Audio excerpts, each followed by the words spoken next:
Inilapag sa harap niya ang isang itim na folder. Isinunod doon ang isang ballpen. "Pirmahan mo." Ang boses na nag-utos ay malamig. Walang emosyon. Kasing lamig ng hangin na ibinubuga ng aircon sa loob ng opisinang ito.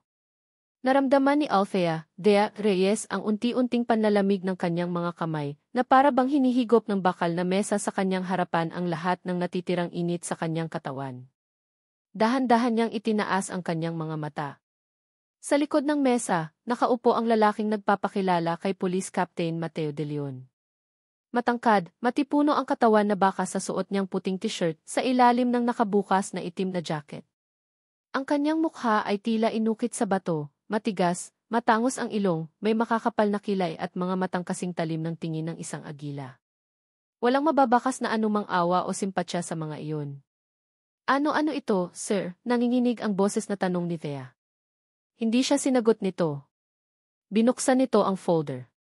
Isang dokumento ang nasa loob. Kontrata ng kasal. Nanlaki ang mga mata ni Thea. Napatingin siya mula sa papel pabalik sa mukha ng pulis. Hindi siya makapaniwala. Isang masamang panaginip ba ito? "Kasal," bulong niya. "Bakit?" Sumandal si Mateo sa kanyang upuan, ang mga mata ay hindi inaalis sa kanya. "Simple lang, Miss Reyes.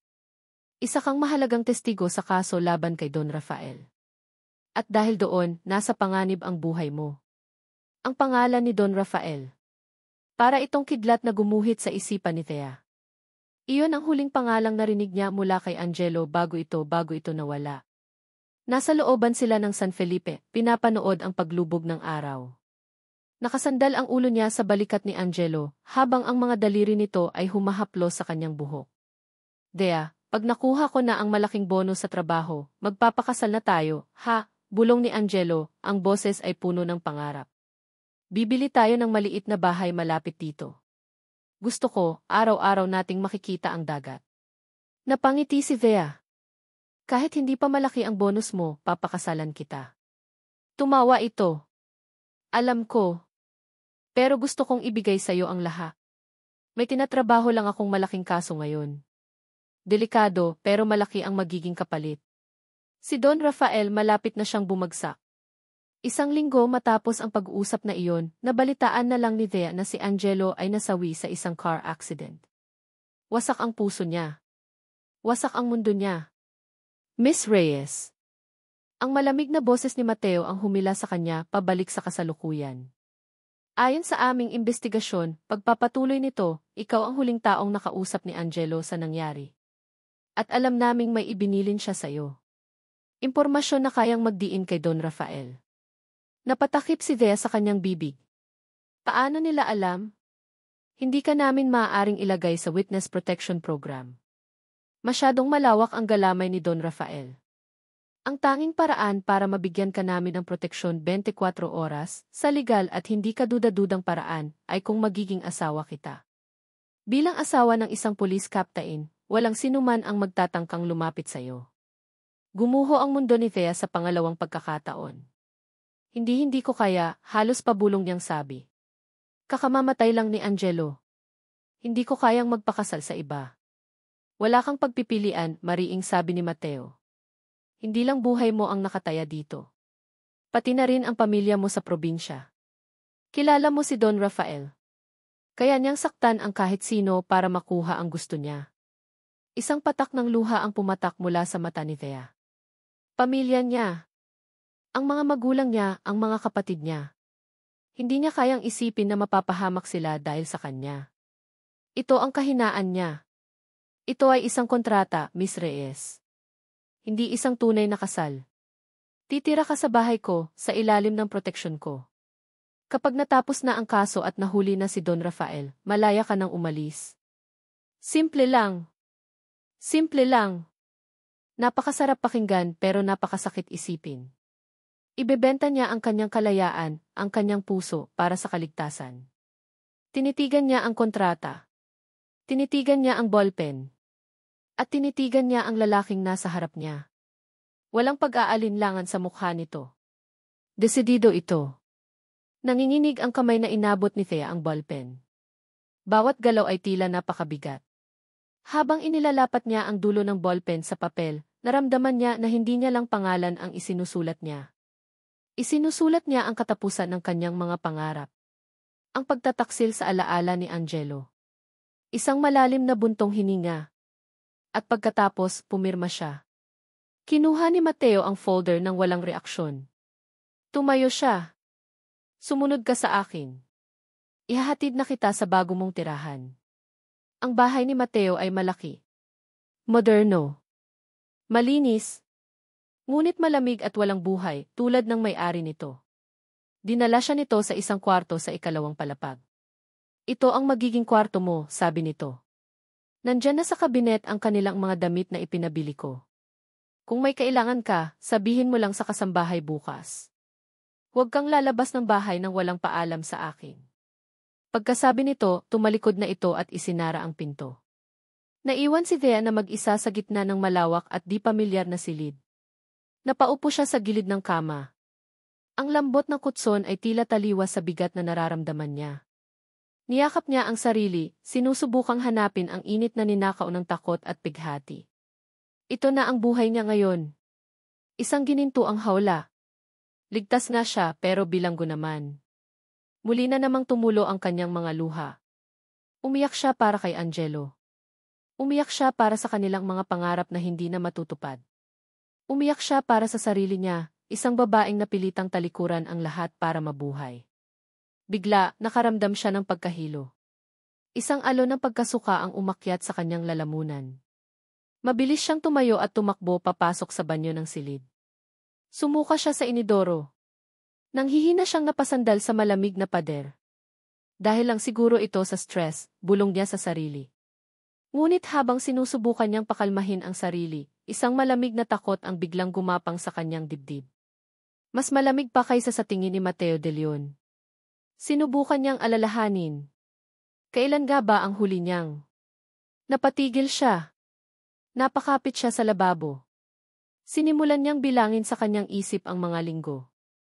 1, 2, 3. Mahigit 1 buwan na. Mahigit 1 buwan na siyang hindi dinadatnan. Ang mga linggong iyon ay ang mga huling linggo na kasama niya si Angelo.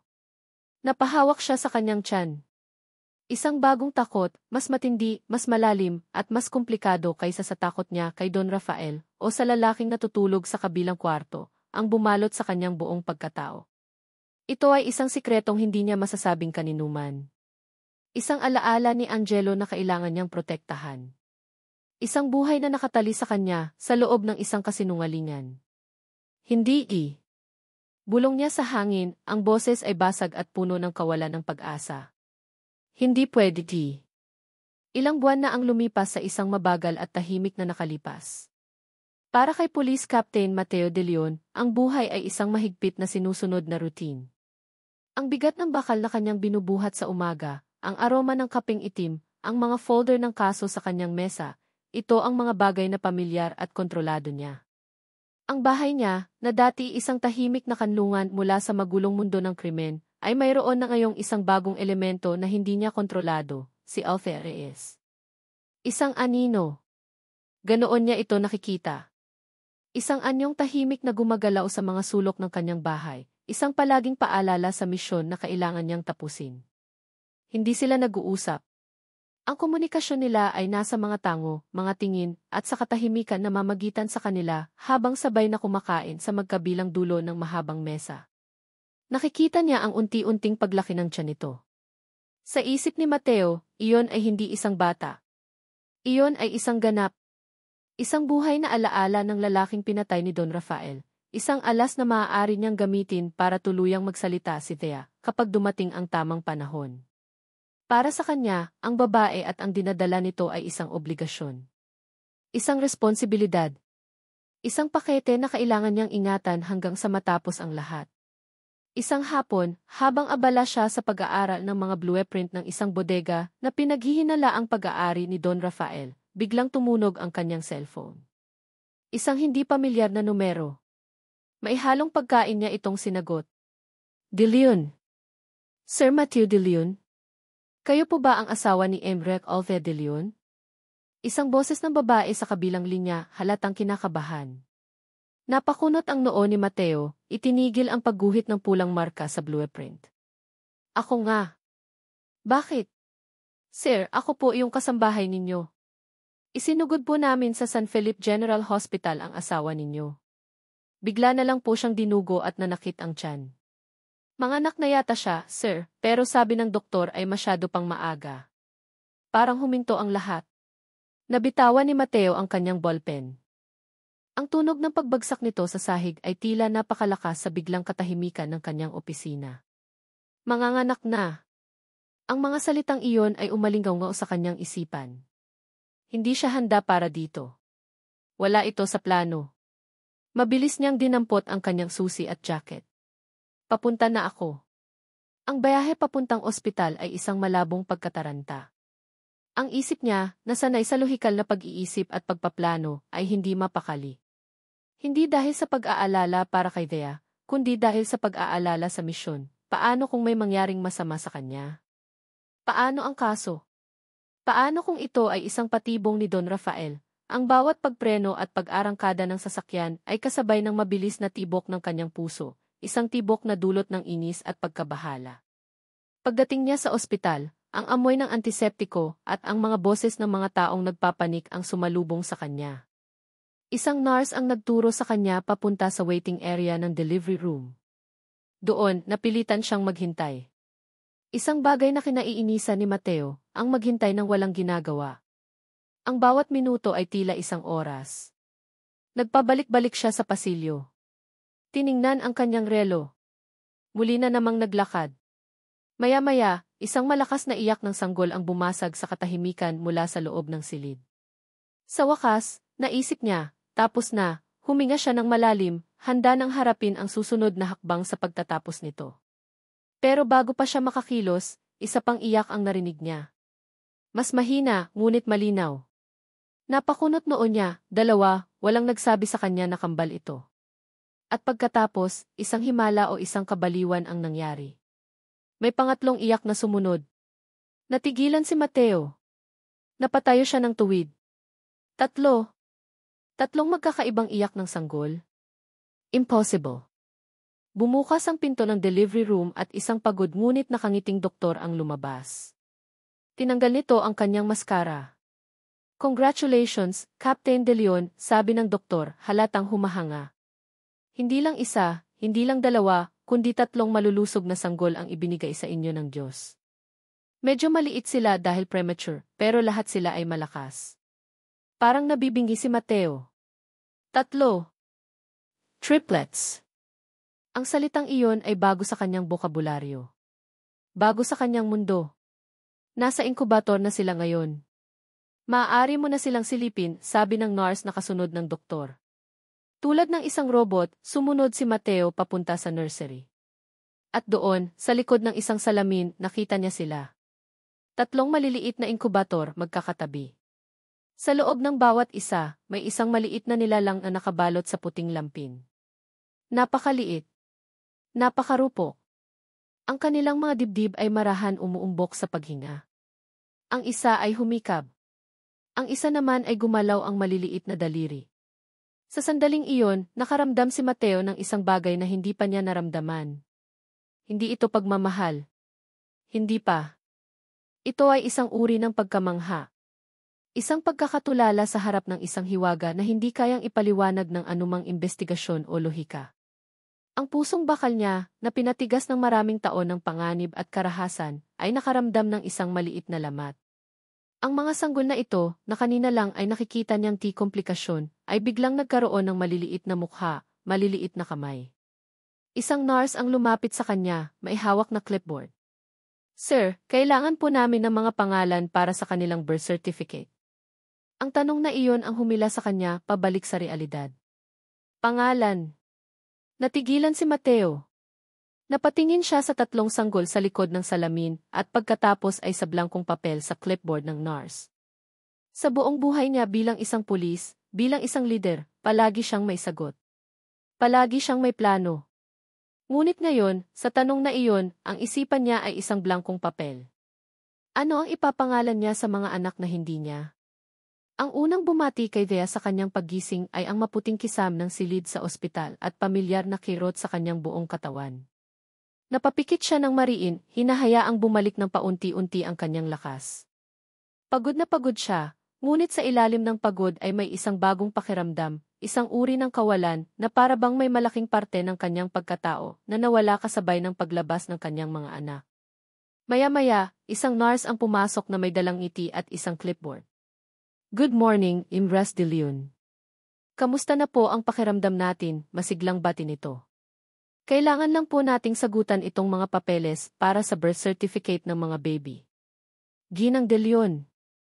Ang pangalang iyon ay parang isang sampal sa kanyang pandinig. Tumango lang si Thea, hindi magawang magsalita. Inabot sa kanya ng nurse ang mga dokumento. 3 kopya. Ang kanyang mga mata ay agad na napako sa mga blankong linya. Pangalan ng bata. Petsa ng kapanganakan. At ang linyang tila tumusok sa kanyang dibdib, pangalan ng ama. Nanginginig ang kanyang kamay habang hawak ang ballpen. Napuno ng luha ang kanyang mga mata, na naging dahilan para malabo niyang makita ang papel. Pangalan ng ama, Mateo de Leon. Bawat letra na isinulat niya ay isang pagtataksil sa alaala ni Angelo. Bawat kurba ng pangalan ni Mateo sa papel ay isang kasinungalingan na habang buhay niyang dadalhin. Isang patak ng luha ang tumulo mula sa kanyang mata at pumatak mismo sa apelyidong De Leon, ngunit hindi nagparamdam sa tinta. Mabilis niya itong pinunasan. Habang nakatitig sa papel, ang isip niya ay lumipad pabalik sa isang masayang alaala, isang hapon hindi na maulit. Nakasandal siya sa balikat ni Angelo habang nakaupo sila sa buhangin ng San Felipe. Ang amoy ng dagat at ang ginintuang kulay ng papalubog na araw ang kanilang saksi. Kapag nagkaanak tayo, panunukso ni Thea, ipapangalan ko siyang De Junior. Humalakhak si Angelo, isang tunog na para kay Thea ay musika. Huwag naman, mahal. Baka malito ako. Kung lalaki, gusto ko, Miguel. Malakas pakinggan. O kaya Manuel. Pangalan ng lolo ko. Gusto ko ng 2 lalaki, sabi ni Thea. Para may tagapagtanggol ang prinsesa natin. Ngumiti si Angelo at hinalikan siya sa noo. Nga. Miguel at Manuel. At ang prinsesa natin? Maria, sagot ni Thea nang walang pag-aalinlangan. Simple pero maganda. Maria. Miguel, Manuel at Maria, ulit ni Angelo na tila ninanamnam ang mga pangalan. Ang pamilya natin. Ang pamilya nila. Isang pangarap na tinangay ng alon. Ang pagbukas ng pinto ang pumutol sa kanyang pagbabalik tanaw. Pumasok si Mateo, dala ang parehong malamig at seryosong aura. Nakatayo lang ito malapit sa pinto, hindi lumalapit na para bang may hindi nakikitang pader sa pagitan nila. Naasikaso ko na lahat ng bayad sa ospital, sabi nito. Ang boses ay flat, walang emosyon. Isang simpleng pag-uulat ng isang katotohanan. Tumango lang si Thea, ang mga mata ay nakayuko sa kumot na nakayakap sa kanya. Ano pa nga ba ang aasahan niya? Hindi ito asawa. Isa itong bantay. Hindi ito pamilya. Isa itong kasunduan. Salamat, pabulong niyang sagot. Tumango rin si Mateo. Tumingin ito sa paligid ng silid na para bang sinisigurado na ligtas ang lahat bago muling tumingin sa kanya. Magpagaling ka. Kailangan mong lumakas para sa kanila.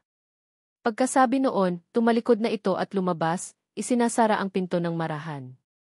Naiwan si Thea sa katahimikan, yakap-yakap ang mga dokumento. Napuno muli ng luha ang kanyang mga mata. Ngunit sa pagkakataong ito, may kasama ng determinasyon ang kanyang pighati. Tiningnan niya ang direksyon kung nasaan ang nursery, kung nasaan ang 3 piraso ng kanyang puso. Hindi. Hindi sila De Leon. Sila ang alaala ni Angelo. Sila ang sa kanya. Sa kanyang isip, isa-isa niyang binigyan ng pangalan ang kanyang mga anak. Ang mga pangalang dapat sana isinulat niya sa papel. Ikaw ang panganay ko, ang magiging lakas ko. Ikaw si Miguel. Ikaw ang pangalawa, ang magiging pag-asa ko. Ikaw si Manuel. At ikaw ang aking bunso, ang aking prinsesa. Ikaw si Maria. Hinaplos niya ang kanyang tiyan na ngayon ay wala ng laman, ngunit wala pa rin ang koneksyon. Mga anak, bulong niya sa hangin. Patawarin ninyo si Mama. Simula ngayon, ako ang magiging mundo ninyo. Poprotektahan ko kayo. Poprotektahan ko ang sikreto ninyo. Pangako. Ito na ang kanyang bagong misyon. Ang mabuhay sa isang kasinungalingan para protektahan ang tatlong katotohanan na siyang pinakamahalaga sa kanya. Nang gabing iyon, bago umuwi, muling dumaan si Mateo sa silid ni Thea para ihatid ang isang bag ng mga prutas na ipinabili niya. Nakita niya itong mahimbing na natutulog, pagod na pagod. Inilapag niya ang bag sa mesa ng walang ingay. Nakahanda na siyang umalis, ang kamay niya ay nasa doorknob na, nang mapansin niya ang mga papel sa ibabaw ng maliit na mesa. Ang mga birth certificate. Lumapit siya at tiningnan ang mga ito. Nakasulat doon ang mga pangalan na siya mismo ang nag-utos sa nurse na ilagay dahil kailangan para sa mga papeles. Mga pangalang pinili niya mula sa listahan ng mga karaniwang pangalan dahil wala siyang maisip. Bumalik siya sa pinto. Pero bago niya ito pihitin, sa hindi malamang dahilan, lumingon siya pabalik kay Thea. Marahil ay dahil sa isang biglaang pagkakonsensya, o sa isang emosyon na hindi niya mapangalanan. Miguel Manuel Mariadi. Ang boses niya ay halos pabulong, isang simpleng pagbabasa sa mga pangalang nasa papel. Magandang pangalan. Dahan-dahan siyang lumabas ng silid. Sa kama, biglang napamulat ng mga mata si Thea. Narinig niya ang lahat. Natigilan siya, ang paghinga ay tila nahinto sa kanyang lalamunan. Nanlamig ang buo niyang katawan. Ang mga pangalang iyon. Ang mga pangalang tanging siya at si Angelo lang ang nakakaalam. Paano niya nalaman? Ang dating tahimik at napaka-organisadong bahay ni Mateo de Leon ay isa na ngayong war zone. May mga bote ng gatas sa kitchen counter. Isang bundok ng mga lampin sa laundry area. Mga laruang maliliit na kinakalat ng kasambahay sa sala, nag-aabang sa paggising ng mga bagong hari ng tahanan. Ang dating malinis na hangin ay napalitan na ng amoy ng baby powder at gatas. Para kay Mateo, ito ay isang uri ng magulong impyerno. Sanay siya sa kaayusan, sa kontrol. Ngunit ang tatlong maliliit na nilalang na ito ay walang sinusunod na batas kundi ang sa kanila. Iiyak sila kahit anong oras nila gusto at hihingi ng atensyon sa paraang hindi niya kayang baliwalain. Isang hapon, habang nag-iisip siya ng malalim tungkol sa kaso ni Don Rafael sa kanyang home office, narinig niya ang simula ng kaguluhan. Unang umulan ng iyak mula sa kuna ni Miguel. Sinundan ito ng sigaw ni Manuel. At para kumpletuhin ang koro, humabol ang manipis na tinig ni Maria. Isang perpektong orkestra ng katumanan at pagkain. Narinig niya ang mabilis na mga yapak ni Thea mula sa kwarto nito. Ngunit pagkaraan ng ilang minuto, hindi tumitigil ang iyakan. Sa katunayan, lalo pa itong lumakas. Dahil sa pagkain, lumabas siya ng kanyang opisina para tingnan kung ano ang nangyayari. Nakita niya si Thea na mukhang pagod, sabay na pinapadede si Miguel at tinatapik-tapik sa likod ni Manuel, habang ang mga paa naman nito ay marahang inuuga ang kuna ni Maria. Isa itong eksenang kapwa nakakatawa at nakakaawa. Bigla may naamoy si Mateo. Isang amoy na hindi niya kayang palampasin. Anong amoy yon? Tanong niya. Tumingin si Thea sa kanya, ang mukha ay puno ng pagod. Si Manuel kailangan ng palitan ng diaper. Napakunot ang noo ni Mateo. Nasaan ang kasambahay? Day off niya ngayon, sagot ni Thea, ang boses ay halos pabasag na. Tinitigan ni Mateo ang umiiyak na si Manuel. Tinitigan niya si Thea na halatang hirap na. Isang malalim na buntong hininga. Akin na siya, sabi niya, isang desisyon na ikinagulat niya ang sarili niya. Nanlaki ang mga mata ni Thea. Sigurado ka, sir? Hindi sumagot si Mateo.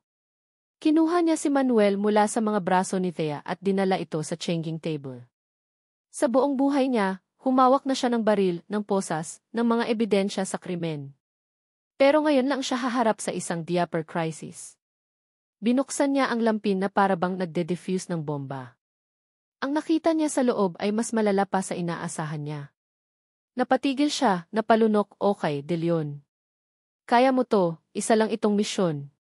Sa kanyang isip, binuo niya ang isang plano, tanggalin ang luma, linisin ang lugar, ilagay ang bago. Simple.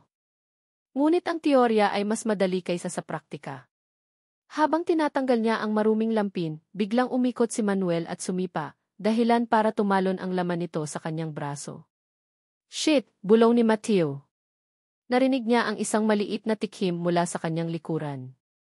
Si Thea, pinipigilan ang pagtawa. Sinamaan niya ito ng tingin. Sa huli, matapos ang isang laban na nag-iwan sa kanya ng ilang mansa at isang sugatang pride, nagtagumpay si Mateo. Malinis na si Manuel at tahimik ng muli. Isang maliit na tagumpay, ngunit para sa kanya, katumbas na iyon ang pagkapanalo sa isang operasyon. Kinagabihan, hindi pa rin siya makatulog. Ang isip niya ay abala pa rin sa kaso. Nagtimpla siya ng kape at bumalik sa kanyang opisina para magtrabaho. Ngunit ang katahimikan ng gabi ay muling binasag ng iyak ng isang sanggol. Hinayaan niya lang ito noong una, trabaho ni Thea, sabi niya sa sarili. Ngunit lumipas ang 10 minuto, 20 minuto, hindi pa rin tumitigil ang pag-iyak. Mas malakas. Mas desperado. Dahil sa pag-aalala na baka may masamang nangyayari, lumabas siya at naglakad papunta sa nursery. Ang nakita niyang roon ay isang eksenang humaplos sa isang parte ng kanyang puso na hindi niya alam na mayroon pala. Nakatayo si Thea sa gitna ng silid, karga-karga si Maria habang marahan pinapatahan. Ang buong postura nito ay nagpapakita ng matinding pagod. Namumutla ang kanyang mukha sa ilalim ng dim light ng lampara. Halatang kanina pa siyang gising, sinusubukang patahanin ang sanggol. Dahan-dahang lumapit si Mateo. Anong problema? Nagulat si Thea. Hindi ko alam, sagot niya, ang boses ay nanginginig sa pagod. Ayaw niyang tumahan. Mainit siya, pero wala naman siyang lagnat. Tinitigan ni Mateo ang umiiyak na si Maria. Pagkatapos ay tiningnan niya si Thea. Nakita niya ang pamumula ng mga mata nito, ang unti-unting pagsuko ng katawan nito sa pagod. Akin na siya, sabi niya ulit. Magpahinga ka na. Pero ako na ang bahala. Maihawak sa kanyang boses na hindi kayang tanggapin ni Thea. Maingat niyang kinuha si Maria. Ang liit nito sa kanyang malalaking braso. Ang init ng katawan ng sanggol ay tumagos sa kanyang damit. Sinubukan niyang alalahanin kung paano siya tinuruan ng lola niya noon na magpatahan ng sanggol. Inilagay niya si Maria sa kanyang balikat at marahang tinapik-tapik sa likod. Nagsimula siyang maglakad-lakad sa silid, pabalik-balik, habang gumagawa ng isang mahinang ugong. Unti-unti humina ang pag-iyak ni Maria. Napalitan ito ng mga hikbi. At maya-maya pa, isang malalim na katahimikan na lang ang natira, kasabay ng marahan nitong paghinga sa kanyang balikat. Napangiti si Mateo sa sarili. Tagumpay na naman. Nang lumingon siya, nakita niyang nakatulog na si Thea sa rocking chair, ang ulo ay nakasandal sa gilid, ang bibig ay nakaawang. Mukha siyang bata. Mukha siyang payapa. Sa sandaling iyon, hindi siya ang testigo. Hindi siya obligasyon. Isa siyang ina na ibinigay ang lahat ng lakas para sa kanyang mga anak. Isang paghanga ang naramdaman ni Mateo. Isang respeto. Maingat niyang inilapag si Maria sa kuna. Kumuha siya ng isang manipis na kumot at dahan-dahang ikinumot kay Thea.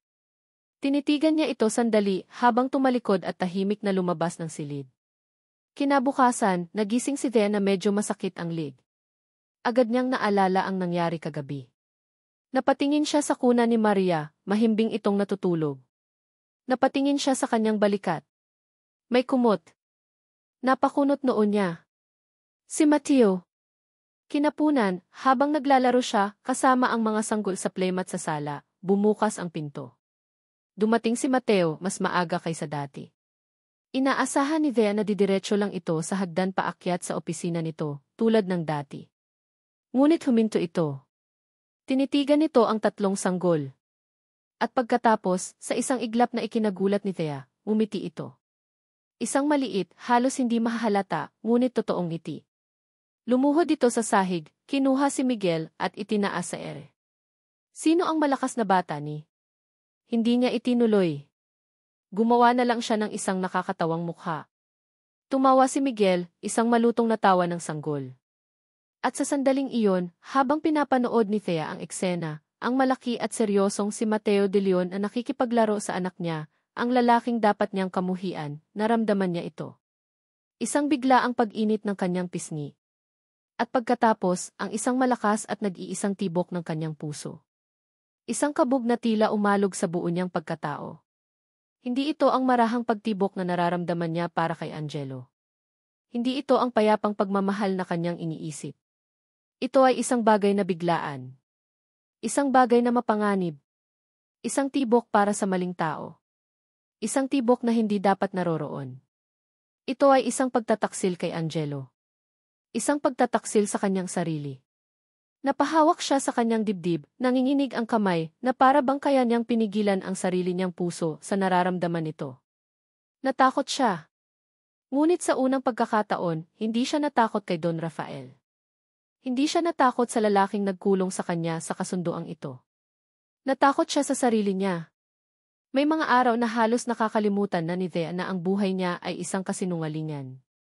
Ito ang mga umaga kung saan ang sikat ng araw ay tumatago sa bintana ng nursery, at ang unang maririnig niya ay ang maliliit na ungol at hagikik ng kanyang mga anak.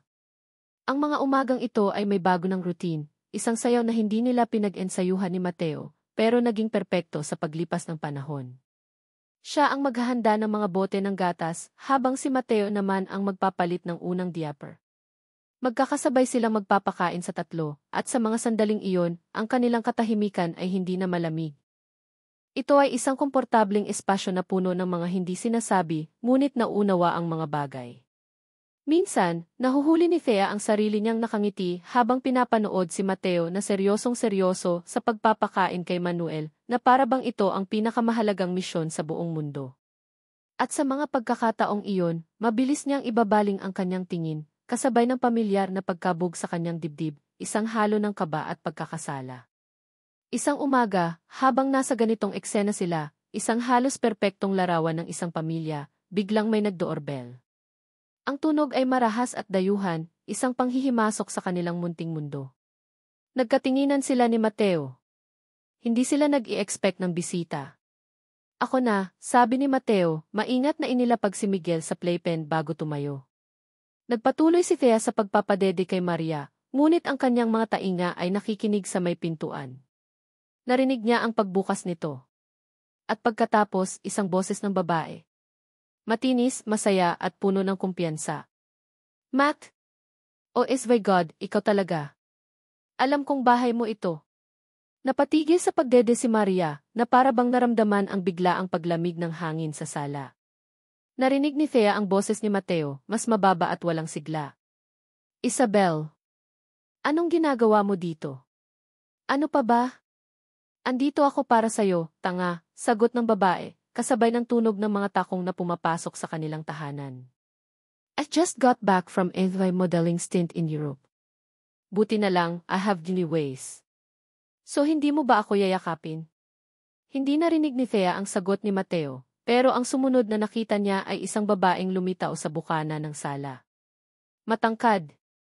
Payat. Ang buhok ay kulay karamel na perpekto ang pagkakulot. Ang suot nitong pulang bestida ay yakap na yakap sa katawan nitong walang anumang kapintasan.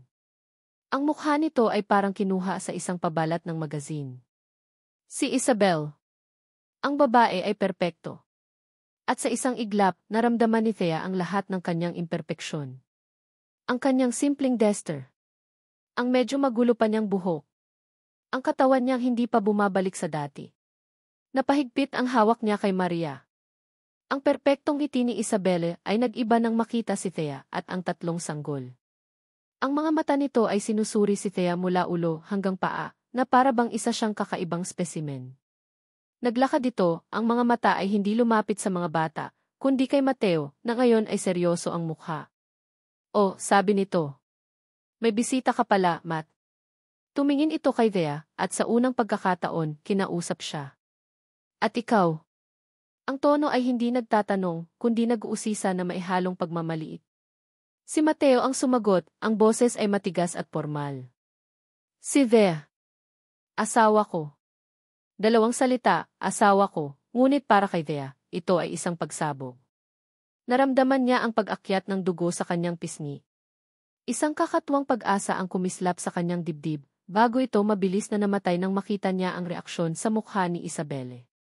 Tumawa si Isabel, isang tawang pilit at walang saya. Asawa? Buti na lang, Matt. Palagi kang seryosong joker. Lumapit pa ito kay Mateo at hinawakan ito sa braso. 1 kilo ang nagpapakita ng pag-aari. So, kailan pa to? Last I remember, ayaw mo pa sa commitment. Naalala mo ba yung sinabi mo sa akin sa dati nating paboritong coffee shop? You're the only one, Belle. But my job comes first. Nakakakilig, di ba? Bawat salita ni Isabel ay isang karayom na tumutusok sa puso ni Thea, dati nating paboritong coffee shop. Ikaw lang, ito ang kanilang mundo.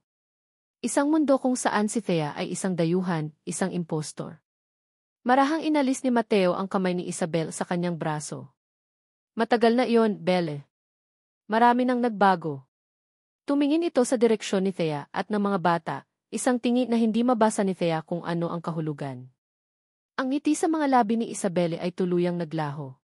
Napalitan ito ng isang matigas na ekspresyon.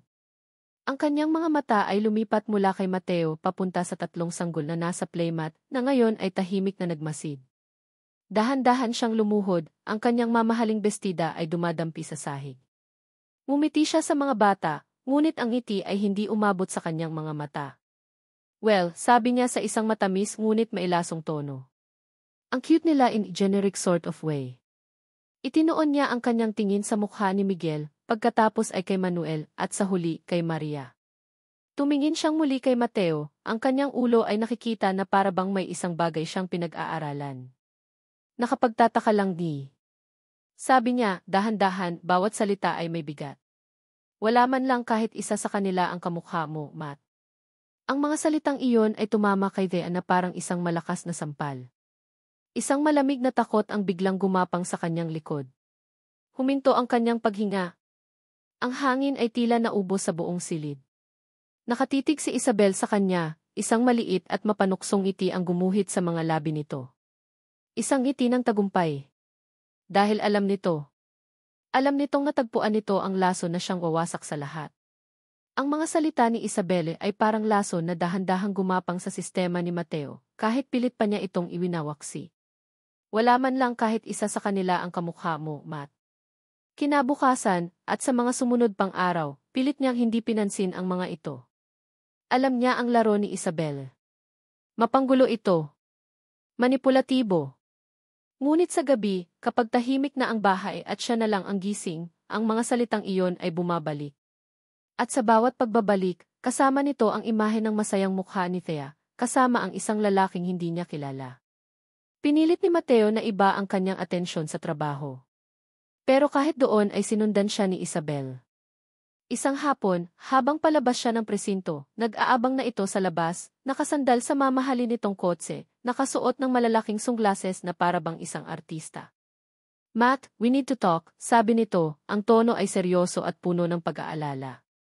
Wala tayong dapat pag-usapan, Belle, sagot ni Mateo, nagpatuloy sa paglalakad. Sumunod ito. Tungkol sa asawa mo. Diniinan nito ang huling salita. Nag-aalala lang ako sa'yo. That's all. I did some digging. Alam mo na, para lang sa kapakanan mo.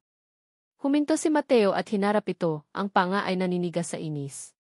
Stay out of Esli life, Isabel. Stay out of Esli family's life. Pamilya. Umisi si Isabel. Matt, nakita siya ng kaibigan ko malapit sa lumang pier. May kamiting na lalaki. My friend said she looked secretive. I'm just telling you to be careful. Hindi lahat ng mukhang anghel ay totoo. Baka ginagamit ka lang niya. Tapos ka na, malamig na tanong ni Mateo. Hindi na niya hinintay ang sagot nito. Tinalikuran niya si Isabel at sumakay sa kanyang sasakyan. Habang nagmamaneho pa uwi, ang mga salita ni Isabel ay umuulit-ulit sa kanyang isipan, lumang pier. May kamiting na lalaki. Ginagamit ka lang. Kalokohan, sabi niya sa sarili. Ngunit ang lason ay naipasok na. Ang binhi ng pagdududa ay naitanim na. Pagdating niya sa bahay, nadatnan niya si Thea sa sala, inaayos ang kanilang gamit sa isang maliit na kahon. Nang makita siya nito, isang maliit at mahiyain na sa mga nakaraang linggo ay nagsimula ng maging pamilyar sa kanya. Ngunit ngayon, sa unang pagkakataon, nagduda siya sa kanyang sinabi. Maaga ka yata, sabi ni Thea. Tumango lang siya.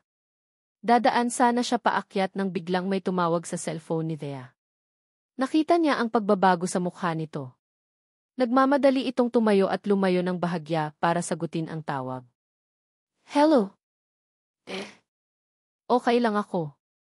Sige, mag-iingat ka. Mga simpleng salita. Ngunit sa pandinig ni Mateo, na nilaso na ng pagdududa, ang bawat salita ay mailihim na kahulugan. Pagkatapos ng tawag, bumalik si Thea sa pag-aayos.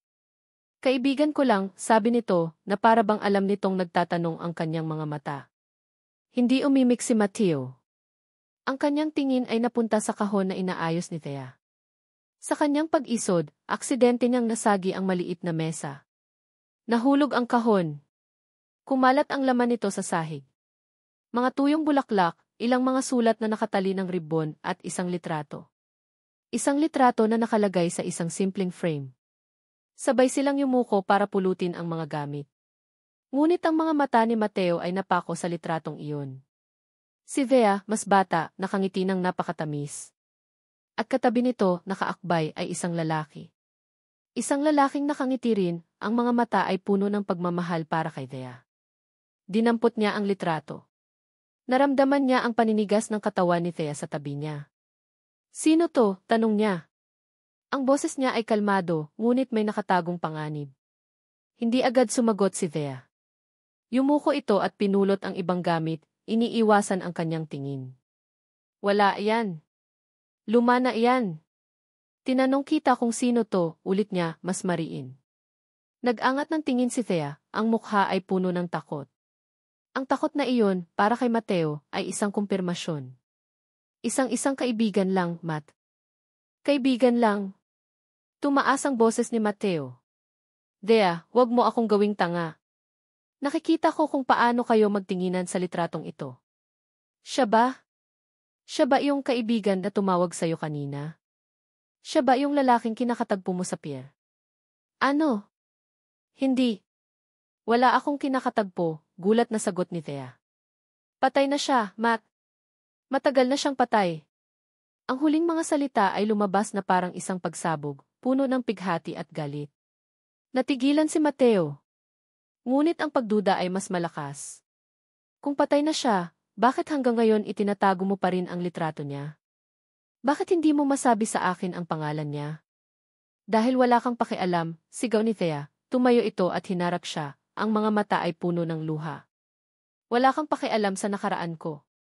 Ang mahalaga lang sa'yo ay ang kaso mo. Ito ay kasunduan lang, di ba? Wala kang karapatang tanungin ako tungkol dito. Sa sobrang galit, inagaw ni Thea ang litrato mula sa kamay ni Mateo. Ngunit sa pag-agaw niya, nahulog mula sa likod ng frame ang isang bagay na maliit at metal. Gumawa ito ng isang maliit na kalansing nang bumagsak sa sahig na gawa sa kahoy. Yumuko si Mateo para pulutin ito, ang kanyang galit ay pansamantalang napalitan ng kuryosidad. Isang lumang susi. Ordinaryo lang ito sa unang tingin. Ngunit may isang maliit na gasgas ito malapit sa butas. At ang logo ng gumawa nito pamilyar. Sobrang pamilyar. Biglang nanlamig ang buong katawan ni Mateo. Ang tibok ng kanyang puso ay tila huminto. Dahan-dahan niyang inangat ang kanyang tingin mula sa susi papunta sa takot na mukha ni Thea. Ang isip niya ay bumalik sa nakaraan, sa isang apartment na matagal na niyang kinalimutan, sa isang kapatid na matagal nang nawawala. Ang susing ito. Alam niya kung ano ito. Imposible, pero alam niya. Saan mo nakuha to? Tanong niya, ang boses ay halos pabulong, mas nakakatakot kaysa sa anumang sigaw. Bakit na sa'yo ang susi ng apartment ng kapatid ko? Ang init na nagsimulang mamuo sa pagitan nila ni Mateo ay biglang naging yelo. Ang mga sumunod na araw pagkatapos ng kanilang pagtatalo ay puno ng isang mabigat at nakakabinging katahimikan. Ang bahay ay muling naging malamig at malawak. Ang kanilang umaga ay hindi na isang sabay na sayaw. Nauuna nang umalis si Mateo, at gabi na kung umuwi, madalas ay pagkatapos matulog ni Thea at ng mga bata. Kapag nagkakasalubong sila, ang mga mata nito ay muling naging mata ng isang pulis, mapanuri, malayo, at tila ba sinusuri ang bawat galaw niya. Nawala na ang mga ngiti. Nawala na ang mga sandaling nakikipaglaro ito sa mga bata. Ang lalaking nagsimulang mahulog sa pader na itinayo ni Thea sa paligid ng kanyang puso ay siya ring lalaking muling nagtayo nito, mas mataas at mas matibay. Bawat tingin ni Mateo ay isang akusasyon. At bawat pag-iwas ni Thea ay isang pag-amin ng pagkakasala. Gabi-gabi, binabagabag si Thea ng mga tanong. Bakit nasayo ang susi ng apartment ng kapatid ko? Kapatid. May kapatid si Mateo. Isang kapatid na nawawala. At ang susi ng apartment nito ay nasa kanya, nakatago sa likod ng litrato ng kanyang namayapang kasintahan. Dahil sa takot at pagkalito, nagpasya si Thea. Kailangan niyang itago ang lahat ng alaala ni Angelo. Kailangan niyang ilibing ang nakaraan para protektahan ang kanyang kasalukuyan, para protektahan ang kanyang mga anak. Isang gabi, nang sigurado siyang tulog na si Mateo, at ang buong bahay ay tahimik na, dahan-dahan niyang kinuha ang maliit na kahon mula sa ilalim ng kanyang kama. Ang puso niya ay kumakabog ng mabilis sa bawat pag-angat ng takip. Nandoon ang lahat. Ang mga tuyong bulaklak. Ang mga sulat. Ang litrato nilang dalawa. At ang susi na naging dahilan ng lahat ng kaguluhan. Isa-isa niyang tiningnan ang mga ito sa huling pagkakataon. Isang tahimik na pamamaalam. Ang bawat bagay ay isang patak ng alaala, isang piraso ng kaligayahan na hindi na kailanman babalik. Ang huli niyang kinuha ay ang paboritong lighter ni Angelo. Isang silver na zipon na laging dala nito. Naalala niya kung paano nito paglaruan iyon sa kanyang mga daliri habang nag-iisip. Ang tick-click ng pagbukas nito, ang amoy ng fluid. Hinaplos niya ang malamig na metal. May isang maliit na dumi sa gilid nito. Kinuha niya ang lailayan ng kanyang damit at marahan itong pinunasan, nais na maging malinis ito sa huling pagkakataon bago niya itago ng tuluyan. Sa ilalim ng dim light ng kanyang lampshade, may isang bagay na kumislap. Napakunot ang kanyang noo. Tinitigan niya itong mabuti. Mukhang may mga guhit. Ipinikit niya ang kanyang mga mata at mas inilapit pa ito. Hindi ito gasgas. Ito ay mga letra. Maliliit, pino, at halos hindi mapansin kung hindi mo titignan. Isinulat sa isang eleganteng paraan na parabang bahagi ng disenyo. Dahan-dahan, binaybay niya ang mga letra sa kanyang isipan. Ese. Ese. Ehe. Ese. O. N. De Leon. Nabitiwan ni Thea ang lighter. Gumawa ito ng isang malakas na kalansing nang bumagsak sa sahig. Bumasag sa katahimikan ng gabi. Napatakik siya sa kanyang bibig, ang kanyang mga mata ay nanlalaki sa gulat. Ang paghinga niya ay huminto. Ang tibok ng kanyang puso ay umalinggaw sa kanyang mga tainga. De Leon. Ang apelyido ni Mateo. Ang isip niya ay nag-umpisang maging isang magulong ipo-ipo. Isang nakakabaliw na palaisipan. Ang susi ng apartment ng kapatid ko. Ang lighter, nakaukit ang pangalang De Leon. Si Angelo. Ang lalaking hindi gaanong nagkukwento tungkol sa kanyang pamilya. Malayo ang loob namin sa isa't isa, iyon lang ang palagi nitong sinasabi. Hindi. Hindi maaari. Isang nagkataon lang ito. Isang malaking, imposible at nakakatakot na nagkataon. Maraming De Leon sa Pilipinas. Ngunit ang susi. Pinilit niyang tumayo, ang mga tuhod niya ay nanginginig. Pinulot niya ang lighter. Ang pamilyar na bagay tila naging isang dayuhan at mapanganib na bagay sa kanyang palad. Hindi na niya kaya ang pagdududa. Hindi na niya kaya ang mga lihim. Ang hindi pagkakaalam ay mas masakit pa kaysa sa posibleng katotohanan. Kailangan niyang malaman. Ngayon na. Dala ang lighter sa kanyang nanginginig na kamay, lumabas siya ng kanyang silid. Ang bawat hakbang papunta sa opisina ni Mateo sa ibaba ay tila 1 milya ang layo. Ang puso niya ay gustong kumawala sa kanyang dibdib. Bukas ang pinto ng opisina. Nakita niya si Mateo, nakaupo sa kanyang mesa, nakatalikod sa kanya, nakatingin sa labas ng bintana. Mateo, sabi niya, ang boses ay basag at halos hindi marinig. Dahan-dahan itong lumingon. Ang mukha nito ay pagod. Ngunit nang makita siya, ang pagod na iyon ay napalitan ng pamilyar na seryosong ekspresyon. Anong kailangan mo? Hindi siya nagsalita. Dahan-dahan siyang lumapit.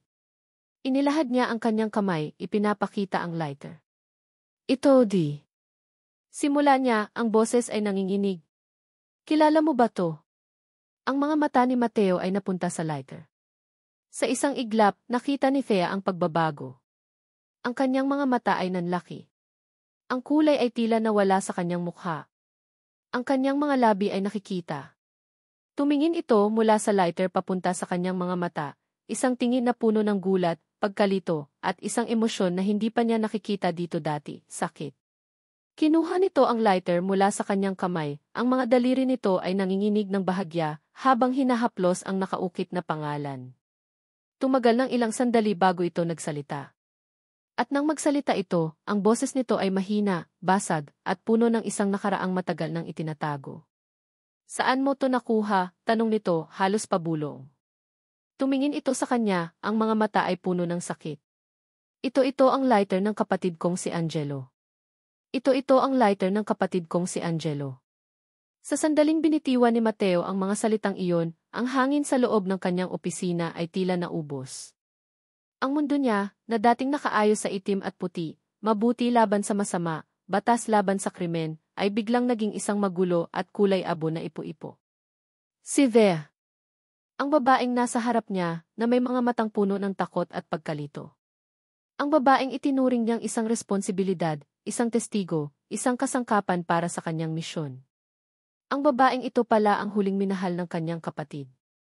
Nakatitig lang sila sa isa't isa, dalawang taong pinag-isa ng iisang pangalan, Angelo. Sa isip ni Mateo, ang mga piraso ng palaisipan ay marahas na nagkabanggaan. Si Angelo, ang bunsong kapatid niya na matagal nang nawala sa kanya, na ang huling balita ay naaksidente. Ang lalaking pinatay ni Don Rafael, ayon sa impormasyon. Ang lalaking ama ng mga batang natutulog sa itaas. Ang kanyang pamangkin. Paano, bulong ni Mateo, hindi para kay Thea, kundi para sa kanyang sarili. Paano niya hindi nakita? Paano niya hindi naramdaman? Isa siyang investigador. Ang trabaho niya ay makita ang mga bagay na hindi nakikita ng iba. Ngunit sa kanyang sarili, sa ilalim ng kanyang bubong, ngunit may koneksyon sa kanyang sarili, kaso ay nasa harap na niya sa buong panahon. Isang matinding galit ang nagsimulang pumalit sa kanyang pagkabigla. Galit sa sarili. At isang mas malalim, mas nagalit para kay Don Rafael. Hindi na ito tungkol sa isang kasamahang pulis na pinaslang. Hindi na ito tungkol sa pagpapatupad ng batas. Naging personal na ito. Pinatay ni Don Rafael ang kanyang kapatid. Ang aksidente di. Sabi ni Mateo, mababa ang boses at puno ng panganib. Hindi iyon aksidente, Thea. Pinatay siya. Nakita niya ang pag-agos ng takot sa mukha ni Thea, isang takot na sumasalamin sa sarili niyang nararamdaman. Dahil ngayon, ang panganib ay hindi na lang para sa isang testigo. Ang panganib ay para sa babaeng mahal ng kanyang kapatid. Ang panganib ay para sa mga anak nito. Ang kanilang pamilya. Kinabukasan, agad kumilos si Mateo. Nagpatawag siya ng mga tauhan para magkabit ng mga bagong kikis camera sa paligid ng bahay. Dinala niya ang kanyang personal na baril mula sa presinto at itinago ito sa isang safety box sa kanyang silid. Ang bahay, na dati isang simpleng tirahan, ay naging isang kuta. Ang komportableng katahimikan sa pagitan nila ni Thea ay napalitan ng isang mabigat na tensyon. Ngunit hindi na ito ang tensyon ng pagkailang. Ito ay tensyon ng pinagsamang takot. Isang gabi, habang mahimbing na natutulog ang mga bata, at silang dalawa ni Thea ay tahimik na nakaupo sa sala, siya, nagbabasa ng mga dokumento ng kaso, at si Thea, nagtutupi ng mga damit ng sanggol. Isang malakas na tunog ang biglang bumasag sa kanilang katahimikan. Crash! Ang tunog ng nababasag na salamin. Sa isang iglap, bumalik sa pagiging pulis si Mateo. Thea, dumapa ka, sigaw niya, habang binubunot ang baril na nakasukbit sa kanyang tagiliran. Mabilis niyang itinulak si Thea sa likod ng sofa. Ang kanyang mga mata ay mabilis na sinusuri ang paligid. Ang basag na bintana. Ang isang malaking bato na nakabalot sa papel sa gitna ng sahig. Mabilis niyang sininyasan si Thea na nananatili sa pwesto habang maingat niyang sinilip ang bintana. Wala siyang makitang anino. Walang tunog ng sasakyan. Kung sino man iyon, mabilis na nakaalis. Nilapitan niya ang bato at maingat na kinuha ang papel na nakabalot dito. Binuklat niya ito. Ilang salita lang ang nakasulat, ginupit mula sa mga dyaryo. Tumahimik Mele. O isusunod namin sila. Ang isila ay malinaw. Tumutukoy ito sa tatlong sanggol na mahimbing na natutulog sa itaas, walang kamalay-malay sa anino na bumabalot sa kanilang tahanan. Napatingin si Mateo kay Thea na nanginginig sa takot sa likod ng sofa. Ang galit sa kanyang dibdib ay nag-aalab. Hinawakan niya ito sa balikat. Huwag kang mag-alala, sabi niya, ang boses ay matigas ngunit may pilit na pagpapakalma. Hindi ko sila hahayaang masaktan. Sa mga sumunod na araw, ang bahay ay naging isang kulungan. Hindi na pinapalabas ni Mateo si Thea kahit sa hardin. May mga pulis na nakauniporme na regular na nagpapatrolya sa kanilang kalye. Ang bawat tunog, bawat anino ay isang potensyal na banta. Isang hapon, habang abala si Mateo sa pakikipag-usap sa telepono sa kanyang mga tauhan, naglalaro si Thea kasama ang mga bata sa sala. Sinusubukan niyang maging normal. Kumakanta siya ng mga pambatang awit, ngunit ang kanyang mga mata ay laging napapatingin sa bintana. Biglang nagring ang kanyang cellphone.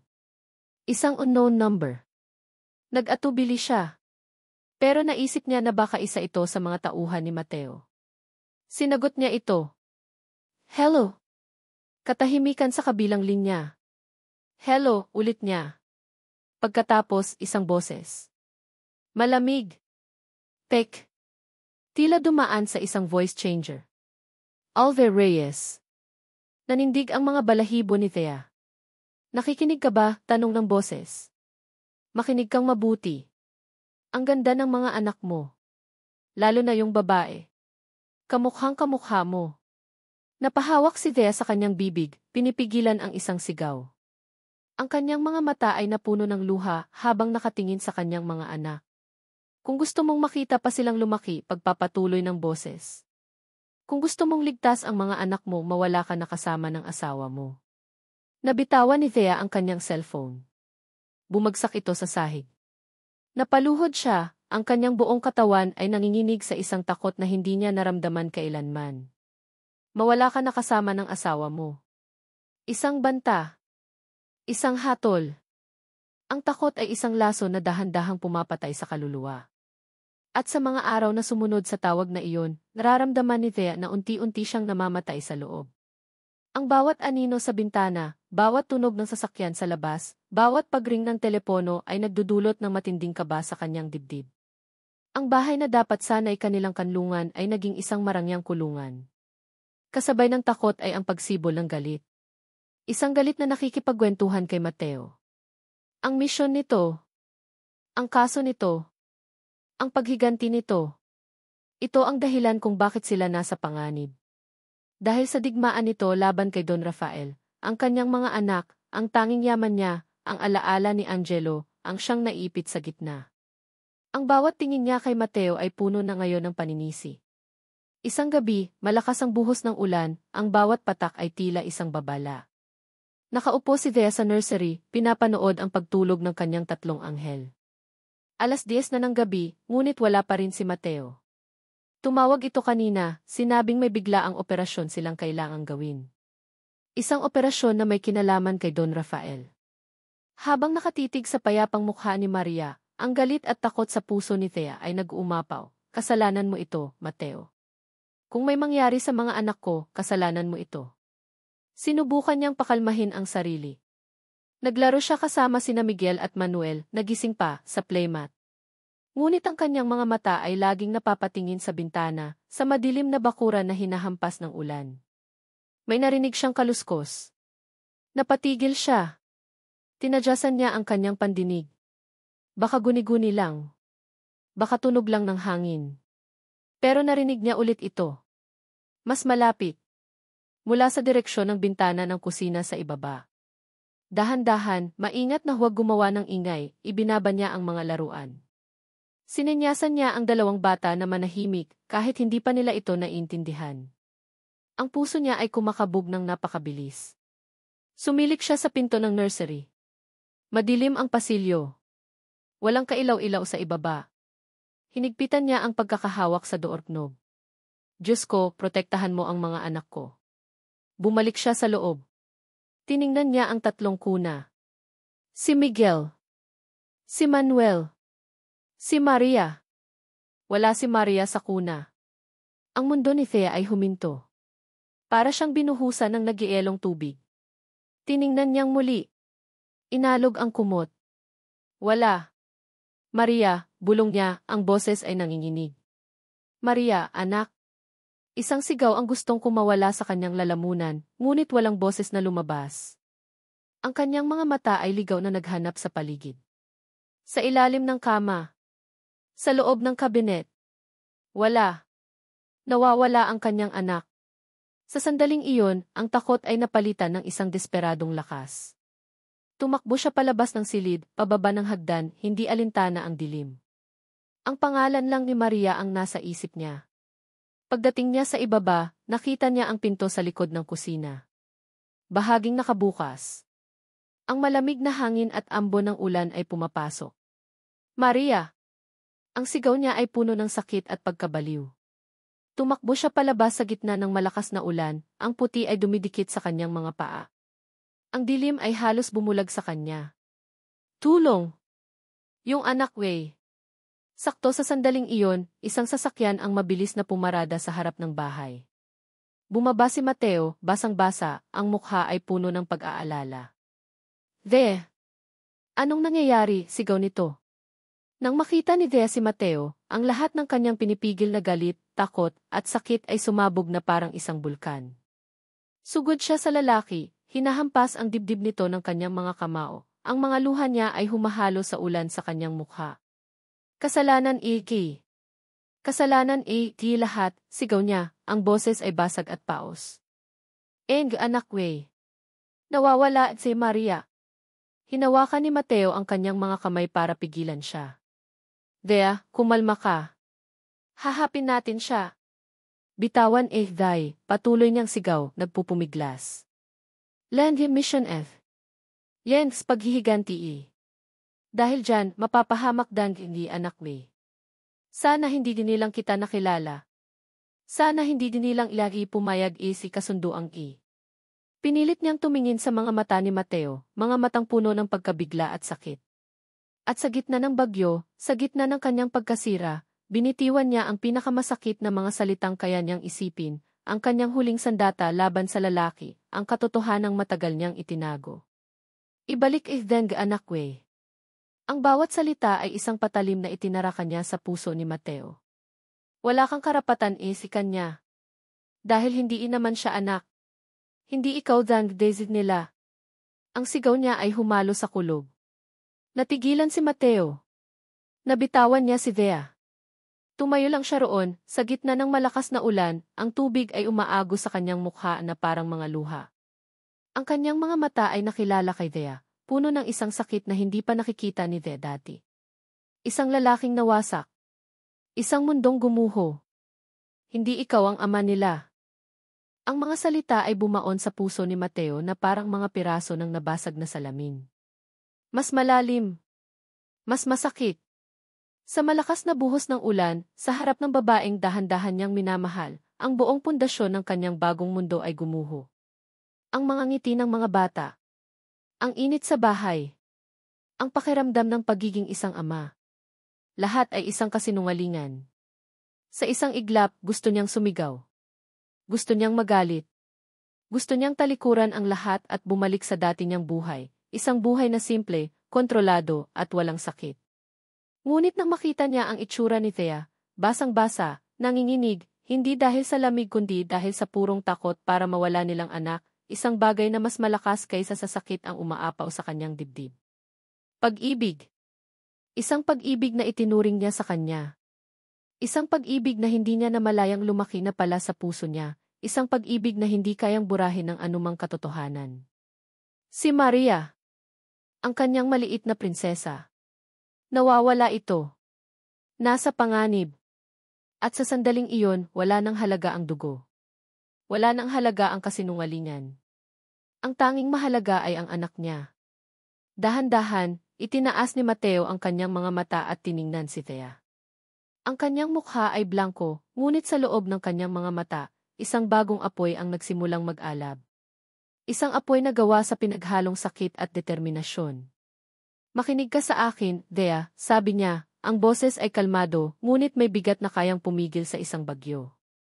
Wala akong pakialam sa sinabi mo. Lumapit siya at hinawakan ang mga balikat nito. Ang kanyang mga kamay ay marahan ngunit matatag. Hanapin ko siya. Iuwi ko siya sa'yo. Tinitigan niya ito ng diretsyo sa mata, pinipilit na maniwala ito sa kanyang mga salita. Dahil anak ko siya. Pagkasabi noon, binitiwan niya si Thea at tumakbo papasok ng bahay. Iniwan itong nakatulala sa gitna ng ulan. Ang loob ng bahay ay naging isang war room. Agad niyang kinuha ang kanyang radyo.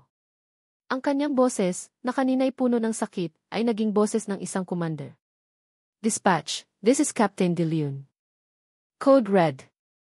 I need all available units to report to my location immediately. Kidnapping in progress. Victim is a 1-year-old na babaeng bata. Pagkatapos, kinuha niya ang kanyang cellphone. Isang tawag lang. Sanchez. I lockdown mo ang buong San Felipe. Lahat ng tulay, lahat ng pier, lahat ng paliparan. Walang makalabas o makapasok nang hindi dumadaan sa inspeksyon. Understood. Ang kanyang isip ay gumagana na parang isang makina. Ang emosyon ay isinantabi. Ang sakit ay ginawang panggatong. Mabilis siyang umakyat sa nursery. Ang dalawang bata, si Miguel at Manuel, ay umiiyak sa takot. Inasikaso muna niya sila, tinitiyak na ligtas sila kasama ang kasambahay sa isang kwarto, bago bumalik sa sentro ng operasyon, ang kanyang opisina. Sa loob ng ilang minuto, ang kanyang bahay ay napuno ng mga pulis. Ang kanyang mesa, na dati puno lang ng mga papeles, ay naging command center. Sa malaking puting board, sinimulan niyang isulat ang lahat ng alam niya tungkol kay Don Rafael. Ang mga safe house nito. Ang mga kilalang tauhan. Ang mga posibleng taguan. Sir, may nakuha kaming hibla ng tela sa may bintana sa kusina, ulat ng isang investigador. CCTV footage sa kanto, sir, sabi ng isa pa. Isang itim na van, walang plaka. Mabilis ang takbo, papuntang Hilaga, sa direksyon ng lumang bodega sa pier. Ang lumang bodega. Ang lugar na ilang linggo na niyang pinag-aaralan. Isang patibong. Alam ni Mateo na isa itong patibong. Gusto ni Don Rafael na pumunta siya doon. Ngunit wala siyang pagpipilian. Nasa kanila si Maria. Sanchez, ihanda mo ang SWAT team, utos niya. Papasok na tayo. Habang isinusuot niya ang kanyang bulletproof vest, ang bawat strap na hinihigpitan niya ay parang isang pangako. Ito ay para kay Miguel. Ito ay para kay Manuel. Ito ay para kay Angelo. At higit sa lahat, ito ay para kay Maria. Ang biyahe papunta sa pier ay maingay dahil sa sirena, ngunit sa isip ni Mateo ay may isang nakabibinging katahimikan. Ang ulan ay humina na, ngunit ang dilim ay mas kumapal. Ang mga ilaw ng mga poste ay dumadaan na parang mga multo. Nang dumating sila, ang bodega ay tila isang malaking, natutulog na halimaw sa gitna ng kadiliman. Team A sa likod. Team B sa gilid. Tayo ang papasok sa harap, mahinang utos niya sa kanyang radyo. Sa aking senyales. Kasama ang kanyang pinakamagagaling na tauhan, dahan-dahan silang lumapit sa malaking bakal na pinto. Ang bawat hakbang ay maingat. Ang bawat paghinga ay kontrolado. Sa senyas niya, isang malakas na sipa ang sumira sa kandado. Bumulaga sa kanila ang isang malawak at halos walang laman na espasyo. May ilang mga kahon na nakakalat. Ang tanging ilaw ay nagmumula sa isang solitrayong bombilya na nakabitin sa gitna. At sa ilalim ng bombalyang iyon, nakaupo sa isang silya, si Don Rafael. Nakangiti ito, isang iting demonyo. At sa kanyang kandungan, hawak-hawak niya si Maria, na umiiyak ng mahina. Captain De Leon, bati ni Don Rafael, ang boses ay kalmado na parabang inaasahan na niya ito. Buti naman at nakarating ka. Itinutok ni Mateo ang kanyang baril. Bitawan mo ang bata, Rafael. Tumawa si Don Rafael, isang tawang malamig. Bakit? Anong gagawin mo? Babarilin mo ako. Paano kung madamay itong anghel na ito? Hinaplos nito ang buhok ni Maria. Alam mo, Captain, saludo ako sa'yo. Napakatapang mo. Huli na ang laro mo, Rafael. Tapusin na natin to. Hindi pa, sabi ni Don Rafael, ang ngiti ay mas lumawak. Tumingin ito sa umiiyak na si Maria at pagkatapos ay kay Mateo. Nandito ka para iligtas ang anak ng kapatid mo. Napakadakila. Isang babae. Huminto ito sandali na para bang ninanamnam ang sandali. Pero may isang bagay na hindi mo alam tungkol sa gabi na namatay ang kapatid mo. Ang mga mata ni Mateo ay nakatutok kay Don Rafael. Ang dulo ng kanyang baril ay hindi gumagalaw, ngunit ang isip niya ay isang magulong dagat. Anong ibig mong sabihin? Nakakatuwa, di ba? Sabi ni Don Rafael. Ang boses ay parang isang ahas na gumagapang sa sahig. Ang tadhana, mapaglaro talaga. Noong gabing iyon, bago ko inayos ang sasakyan ng kapatid mo, desperado siyang tumatawag sa'yo, kuya. Ang salitang ti kuya ay isang sampal. Pero hindi mo sinasagot, pagpapatuloy ni Don Rafael, ninanamnam ang bawat salita. Dahil abala ka. Abala kang hanapin siya. Dahil noong gabing iyon, Captain De Leon, nandoon ka rin sa parehong bar na pinuntahan niya. Ang Last Drop Bar. Naaalala mo ba? Ang isip ni Mateo ay biglang bumalik. Ang madilim na sulok ng isang bar. Ang amoy ng usok at murang alak. Isang pakiramdam ng pag-aalala para sa kanyang kapatid na hindi niya mahanap. Nandoon nga siya. Nakita ka ng mga tauhan ko, sabi ni Don Rafael. Nakita mong umupo ka sa isang madilim na sulok. At nakita rin nila si Thea.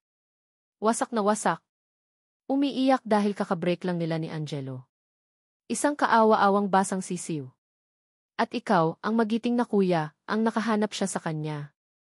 Ano nang pinagsasabi mo, mariing sabi ni Mateo, ngunit ang isang malamig na kaba ay nagsimulang gumapang sa kanyang dibdib. Tumawa si Don Rafael. Hindi mo ba siya nakilala, di ba? Sa dilim? Sa kalasing?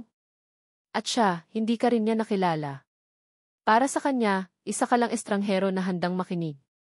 Isang estrangherong kasama niyang uminom hanggang sa pareho na kayong hindi makakatayo ng tuwid. Isang gabi ng kalimutan. Isang gabi ng pighati. Parang may sumabog na bomba sa isip ni Mateo. Mga pira-pirasong alaala. Isang babaeng umiiyak. Ang amoy ng kanyang pabango na hinaluan ng amoy ng luha. Ang bigat ng kanyang ulo sa balikat ko. Ang pag-aakalang isa lang siyang ordinaryong babae na may problema. Samantala, sa labas ng bodega, nakatayo si Thea kasama ang ilang pulis, ang puso niya ay halos lumabas sa kanyang dibdib sa bawat segundong lumilipas. Nang marinig niya ang pangalan ni Angelo, ang isip niya ay bumalik din sa gabing iyon. Ang sakit. Ang alak. Isang lalaking hindi pamilyar ang boses pero ramdam niya ang bigat ng sariling problema. Isang lalaking hindi nang husga sa kanyang pag-iyak. Isang gabing malabo, isang pagkakamaling pinilit niyang ibaon at kalimutan. Ang babaeng iyon ay si Thea, deklara ni Don Rafael, itinutok ang daliri kay Mateo.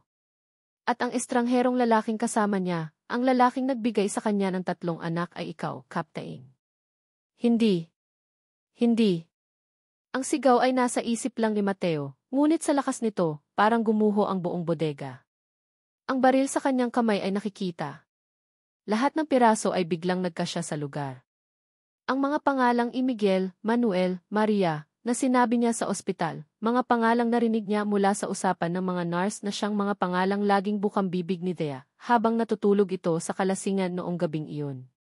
Ang pamilyar na pakiramdam noong unang beses makita si Thea, hindi dahil isa itong testigo, kundi dahil nakasama na niya ito sa isang gabing pareho nilang piniling kalimutan. Nagsisinungaling ka, sigaw ni Mateo, ang boses ay basag. Talaga ba? Ngumisi si Don Rafael. Kumuha ito ng isang lukot na papel mula sa kanyang bulsa. Isang sulat. Bago siya namatay, nagsulat ng kapatid mo. Para sa'yo. Gusto mo bang marinig? Ibinuka nito ang sulat.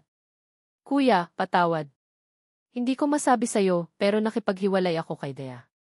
Dahil alam kong may sakit ako. Isang sakit na mamamana. Hindi ko kayang bigyan siya ng pamilya na may dalang sumpa. Patawarin mo ako at sana mapatawad mo rin si Thea. Pareho lang kaming nawawala ng gabing iyon. Sa sandaling iyon, ang galit ni Mateo ay sumabog. Ang sakit. Ang pagsisisi. Ang pag-ibig sa mga batang inakala niyang hindi niya.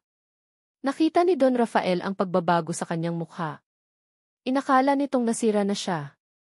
Mabilis nitong itinulak si Maria sa sahig at bumunot ng sarili nitong baril. Tapos na ang laro, Kapitan. Pero hindi sira si Mateo. Buo siya. Mas buo kaysa dati. Bang!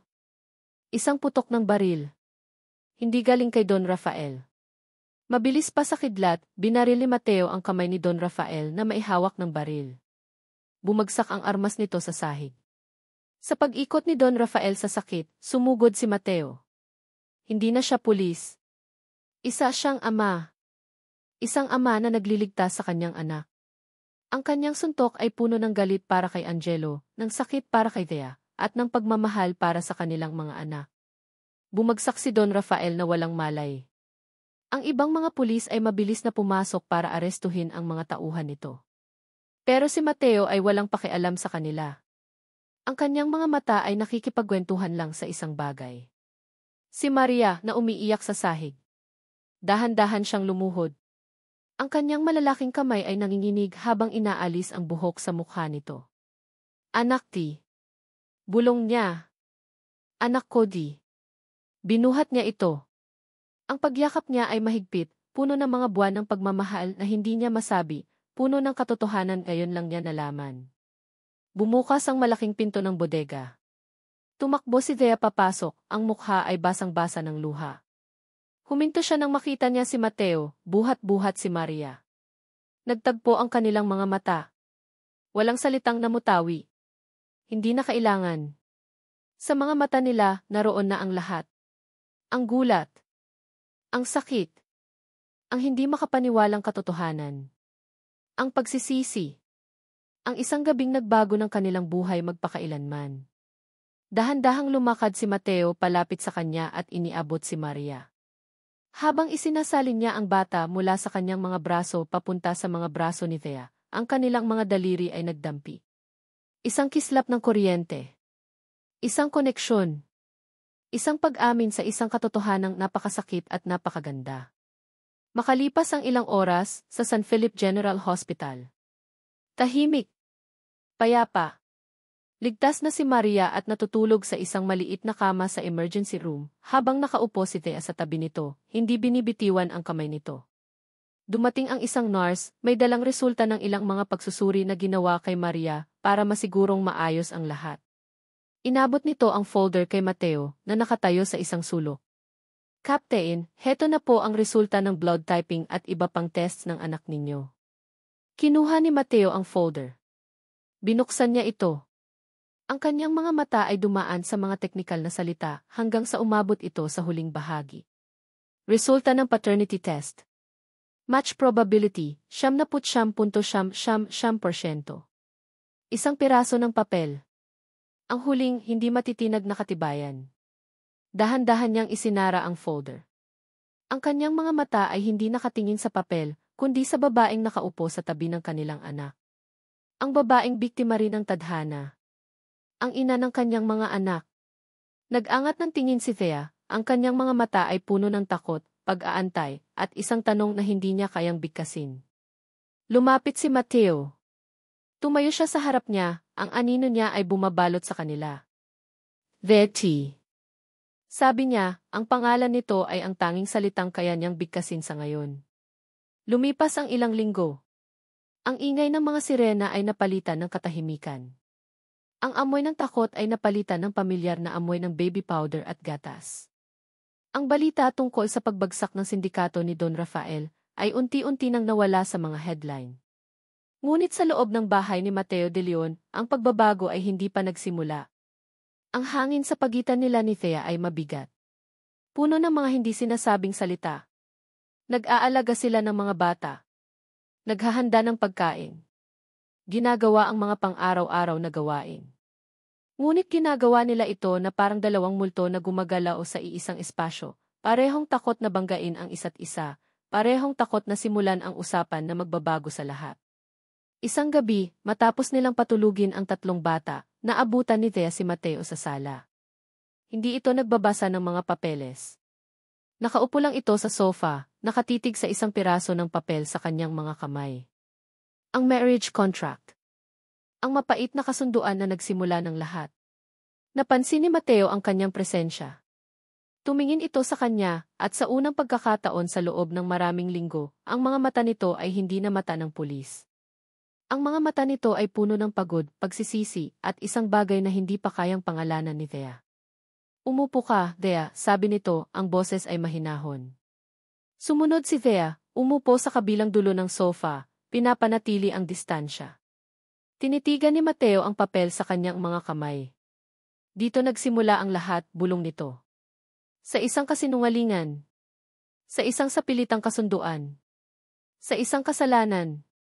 Huminga ito ng malalim. Thea, patawarin mo ako.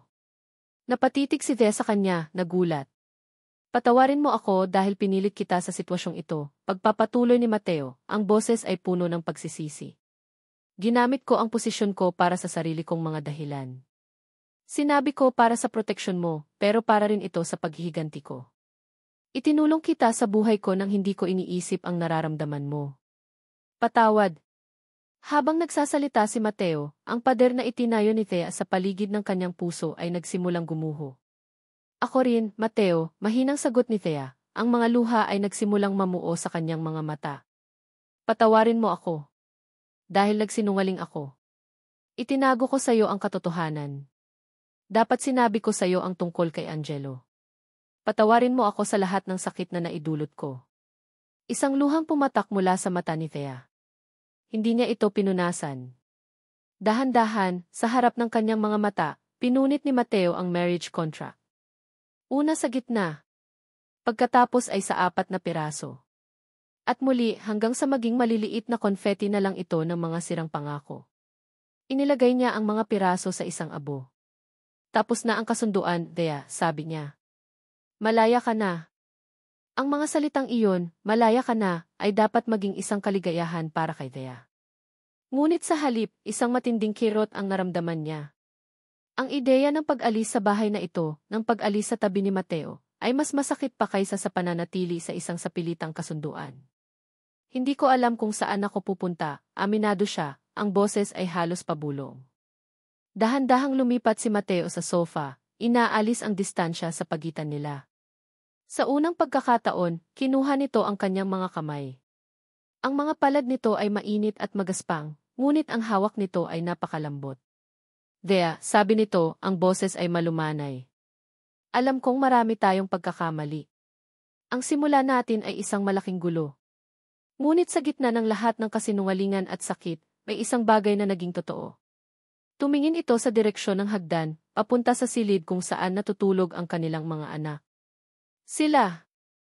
Ang 3 biyayang iyon. At ang nararamdaman ko para sa iyo. Naramdaman ni Thea ang pagbili ng tibok ng kanyang puso. Hindi kita pinipilit, Thea. Pagkatapos ng lahat ng nangyari, wala akong karapatan. Pero gusto kong hilingin sa iyo na manatili ka. Hindi bilang isang testigo. Hindi bilang isang obligasyon. Kundi bilang ikaw. Bilang si Thea. Bilang ina ng mga anak ko. Huminga ito ng malalim at sa mga mata nito ay nakita ni Thea ang isang kaba na hindi pa niya nakikita dati. Ang makapangyarihang Captain De Leon ay nangangamba. Gusto kong subukan ulit, Thea. Tayong dalawa. This time, gagawin natin ng tama. Walang kontrata. Walang pilitan. Walang lihim. Pagmamahal lang. Isang luha ng saya ang pumatak mula sa mata ni Thea. Tumango siya, hindi makapagsalita dahil ang puso niya ay puno na. Sa sandaling iyon, lumuhod si Mateo De Leon sa kanyang harapan. Hindi bilang isang pulis, kundi bilang isang lalaking nagmamahal. Wala siyang dalang singsing. Ang dala niya lang ay ang kanyang puso. Althea Reyes, sabi niya, ang pangalan niya ay parang isang panalangin sa mga labi nito. Will you marry me again? This time, for real? Sumagot si Thea sa tanging paraan na alam niya. Mumiti siya sa gitna ng kanyang mga luha at ibinigay ang kanyang kamay. Mateo. Makalipas ang ilang buwan sa dalampasigan ng San Felipe. Ang araw ay ginintuan habang papalubog. Ang hangin ay maalat at sariwa. Hawak ni Mateo ang kamay ni Thea habang pinapanood nila ang 3 maliliit na bata na masayang nagtatakbuhan sa buhangin, hinahabol ang paurong sulong ng mga alon. Ang kanilang mga tawa ay ang pinakamagandang musika sa buong mundo. Tingnan mo sila, bulong ni Thea, isinandal ang kanyang ulo sa balikat ni Mateo. Ang saya-saya nila. Katulad ng ina nila, sagot ni Mateo, hinigpitan ang hawak sa kamay ni Thea. Tumingin siya sa asawa niya.